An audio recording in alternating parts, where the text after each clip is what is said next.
Glad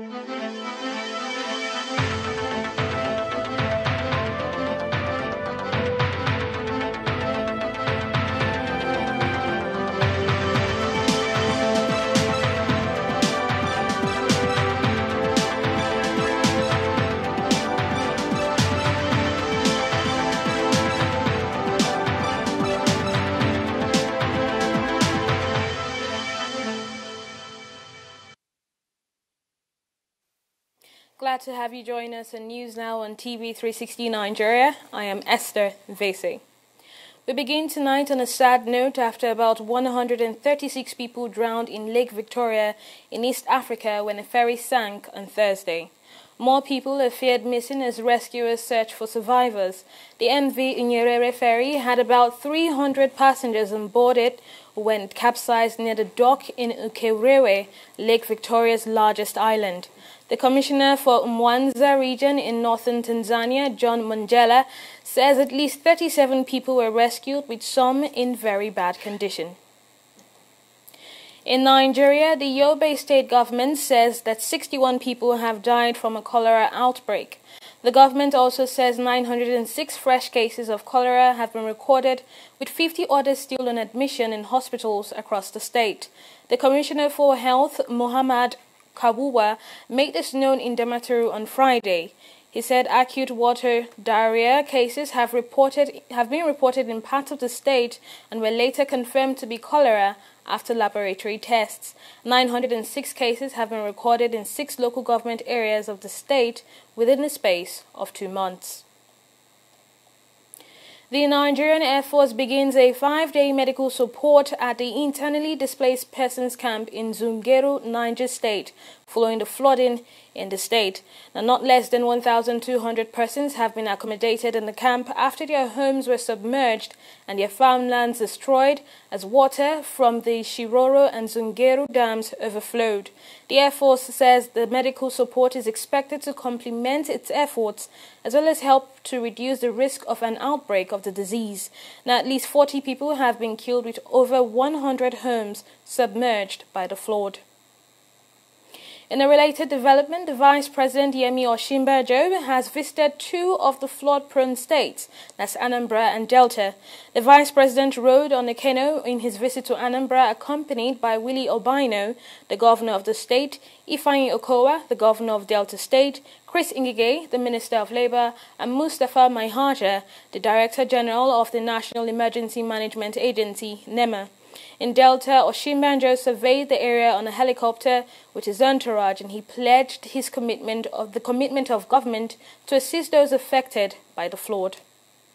We have also brought some relief. I'm here with the Director General of NEMA, the National Emergency Management Agency. In the next few days, we'll be keeping in touch with the state government and the state governor, who, as I've said, has done an awesome job already. And we'll make sure that we support as much as possible. We give all the support, all the help, and all the relief that we can. Already there is some relief. The IDP camps are already being supplied with food and relief materials. Those of you who are here will also be supplied with food and relief materials. And that will come, I hope, today. Meanwhile, the Chairman, Trade Promotion Board, Gabriel Idahosa, has warned that the flooding can have a devastating impact on the economy. He says the flood will affect food production owing to the fact that it has come at a time best known for the harvest season. He, however, highlighted ways government can prevent further effects. We are moving towards the harvest time in most of these states at the time the floods are happening, and the floods are wiping away farms. We have seen a couple of rice farmers specifically complain that most of their farms have been wiped out just about the time they were expecting to have their harvest. And that's also affecting a lot of other crops, including long-term crops like palm trees and other cashew trees and so on. So definitely it has an effect. The only thing we can expect is that the emergency measures will reduce the impact by quickly addressing such flooded areas and redirecting the built-up water bodies away from such farms into channels that can prevent the water levels from completely destroying those farms. A lot depends on what reserves we have. We have a large number of silos for reserve of grains in particular around the country. It is known that all those silos have some levels of reserves. Whether government will feel compelled to release some of those reserves is what we'll wait and see. If there seems to be a significant movement in prices, government may actually release from those reserves. But in the last few years, the level of production from the farming industry has really grown, and we have seen food prices pretty stable because we seem to be producing enough of our staple products. We expect that government will be under pressure to release products from our silos, reserve silos, so that price movements will be very moderate and not have a significant impact on what we see in the marketplace. Former Kano State Governor Rabiu Kwankwaso has become the latest People's Democratic Party presidential candidate to address party delegates in Lagos State. The senator addressed party supporters in the southwestern state at the Secretariat in Ikeja, the state's capital. He highlighted his plans for the presidency as he sought their support in the party's primary on October 6, 2018. I want to assure you that we are conversant with the economy, we are conversant with other issues, especially the issue of security. Security today in the Northeast, don't mind what they are saying, the propaganda. The security in the Northwest and even North Central and so on and so forth is not the best, it's even worse than what we had in 2015. Mr. Chairman, we have the regional issues. There were people and still other people who are agitating for certain things when we emerge in 2019. Especially the issue of restructuring. There are so many agitations even here in the Southwest and other parts of this country. I want to assure you, Mr. Chairman, I am a Democrat. I understand the working of democracy. I participated in 1994-95 as an elected delegate to the Constitutional Conference, the conference that drafted the 1999 Constitution. My defection from APC to PDP, most of our members across the country, including Lagos, were members of the APC. Some were members of PDP, and many of them had no party at all. In fact, some of them were young men and women who were just 18. And I can assure you that the chairman of our caucus will give you the details of the members of Congress here in Lagos State. I remember in Lagos State we have over 500,000 members of Congress that were registered. In Rivers, over 270,000. Here we are yet to get the actual figure, and I'm sure the chairman will give you the members of our Congress. The Legal Practitioners Privileges Committee, LPPC, has withdrawn the award of the rank of Senior Advocate of Nigeria recently conferred on a lawyer, Ikehide Ehiguela, after allegations he instigated contradictory judgments from sister courts. Now, the committee's secretary, Hadiza Mustafa, said the LPPC has also placed Ehiguela on a 5-year probation, during which his conduct will determine whether he can reapply to be made a senior advocate or not. The committee said it acted based on a petition written against Ehiguela, which alleged that he instituted a suit in a high court in Isele Uku, Delta State, where he had filed a motion for interim injunction, which was dismissed for lack of merit. The federal government has assured the organized labor that the Tripartite Committee on National Minimum Wage will conclude its negotiation before the expiration of the 14-day ultimatum. The Tripartite Committee Chairman Amal Pepple gave the assurance while addressing journalists on Thursday in Abuja. Organized labor had on September 12 issued a 14-day ultimatum that it would embark on a nationwide strike if the committee did not reconvene and complete its work. The ultimatum will expire on September 25, 2018. Well, up next is News in Business with our very own Annette Felix, so stay tuned.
On TV360, we don't just ask the questions.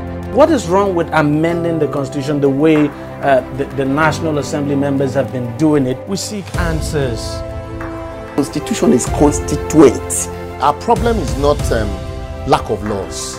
Our problem is lack of the willpower to implement our laws. Answers that provide clarity.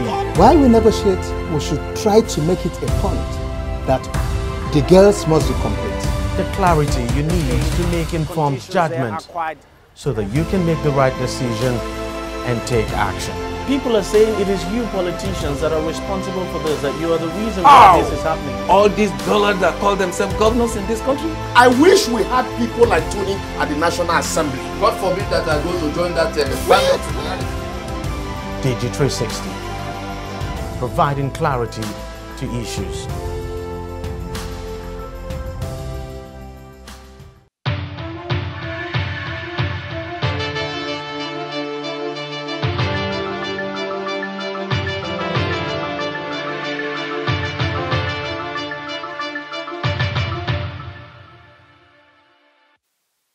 Glad to have you back. And like I said, we have Annette Felix for you. Hello, Annette. Hello, Esther. So what's the latest in business?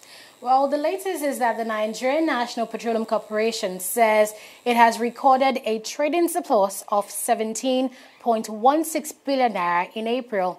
The Group General Manager, Public Affairs, NNPC, Undu Ugamadu, says the surplus is part of the highlights of the corporation's monthly financial and operations report for April 2018. The report indicated a 5.43 billion naira improvement, or 46.29% on the trading surplus recorded in March, he added.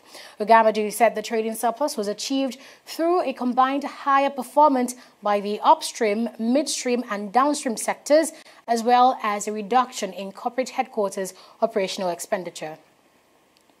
All features edged up on Friday amid concerns over supplies as U.S. sanctions on Iran's crude exports loom, although calls by U.S. President Donald Trump for lower prices dragged. Brent crude was up 26 cents at $78.96 per barrel, while U.S. crude was up 7 cents at $70.39 per barrel. Trump has called on the Organization of Petroleum Exporting Countries, OPEC, to lower prices. His remarks come just days before the OPEC meeting puts a focus on the likely supply impact of U.S.-led Iran sanctions, says Stephen Hinds, head of trading for for Asia Pacific at Oanda in Singapore, OPEC and its allies are scheduled to meet on Sunday in Algeria to discuss how to allocate supply increases to offset a shortage of Iran supplies due to U.S. sanctions.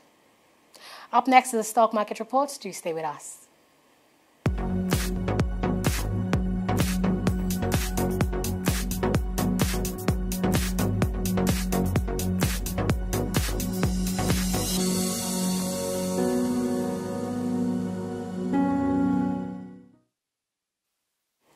The Nigerian Stock Exchange closed in the greens for the third time this week as the bulls took charge, pushing the all-share indexes high at 0.18% to close at 31,540.17 basis points, while the capitalization is making a climb to 12 trillion naira.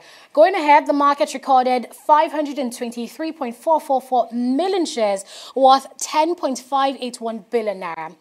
Now, Guarantee Trust Bank, Zenith Bank, United Bank for Africa and Access Bank sold the most shares today at an aggregate sum of over 8 billion naira. Next up, Seplat Petroleum Development Company, Nigerian Breweries, Nestle and PZ led a pack of 33 gainers, while Dangote Cement leads a pack of 15 losers.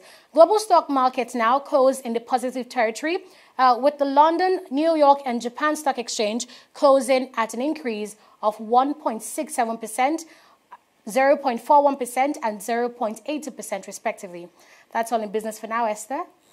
Okay, so we're closing the greens today, Anita? Indeed.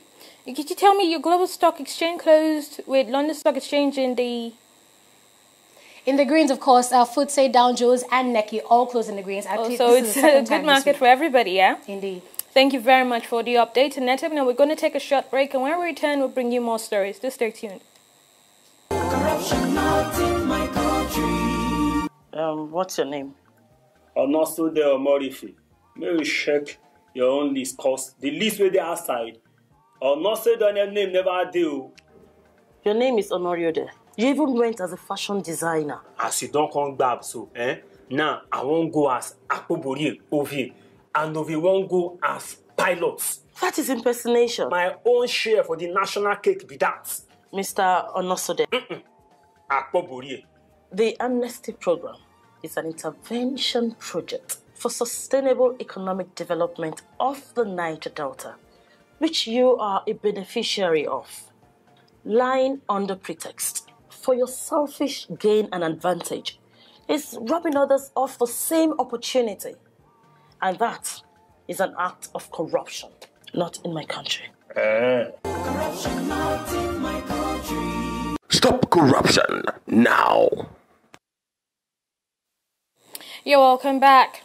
Now, 10 people have been feared dead and 34 others injured when a bus overturned on a highway near South African city of Polokwane. Report says paramedics have arrived to find the passenger bus lying on its side on the side of the highway on Friday. The report also says among the injured were 5 people in critical condition. The reason for the accident and the total number of passengers on the bus, however, was not made clear.